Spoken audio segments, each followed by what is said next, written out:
Hey guys, welcome to a new 100-second tutorial. Today we will talk about my setup and why I chose this components. Let's go.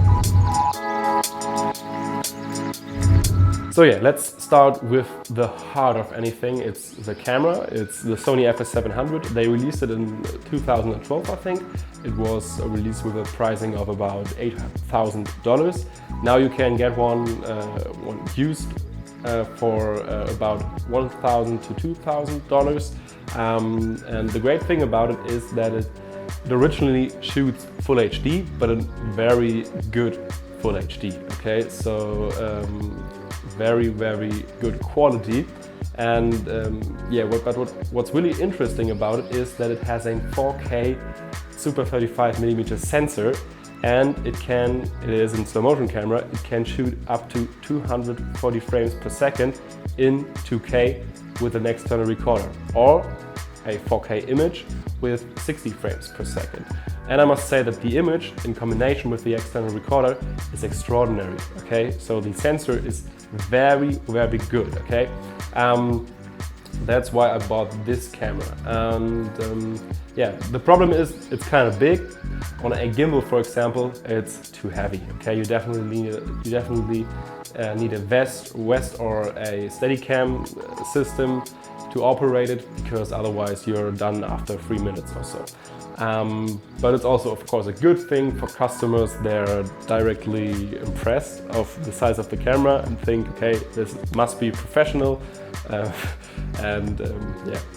It has disadvantages but also advantages.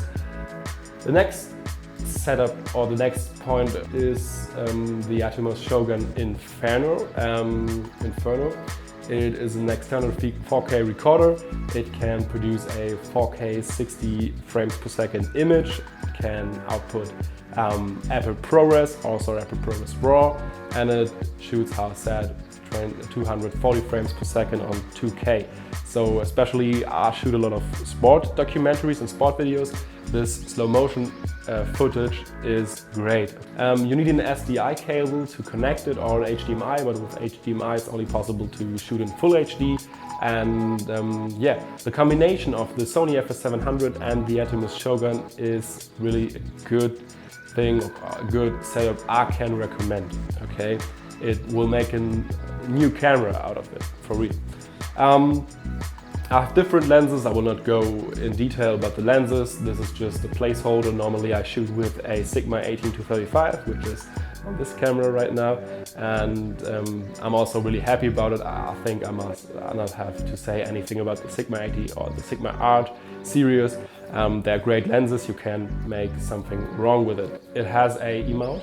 So for this lens I needed an adapter, but you can also use your E-mount full frame lenses on it.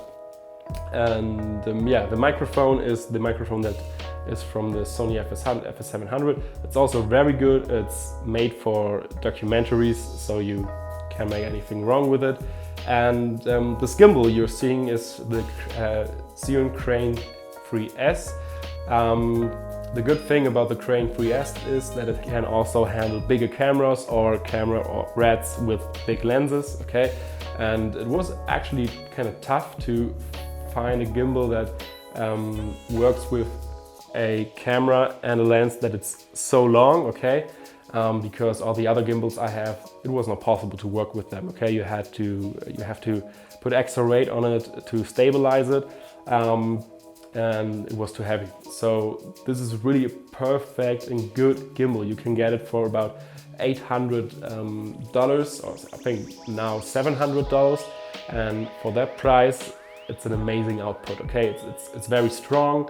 I think it supports cameras to about 6.5 kilos, but it's not possible to handle it without a Steadicam. And what I will use now, what I'm using right now, is the gimbal on a Steadicam system. So I have, I have produced my own Airy Trinity system, kind of, but and this works really well. Okay, so with a West on and a Steadicam, and then the gimbal and this camera, all together works very fine. I just remembered one positive thing about the heavy and camera build of it is that you can actually film good handheld footage with it, because if it's more heavy, it automatically stabilizes in your hand. So when you use this top handle right here, it's actually easy to get good handheld footage. That's also an advantage of it. So yeah, hope you like that freestyle kind of setup tutorial, and yeah, hope you learned something and may consider now to buy one of these elements. Yeah, and see you in the next video. Bye.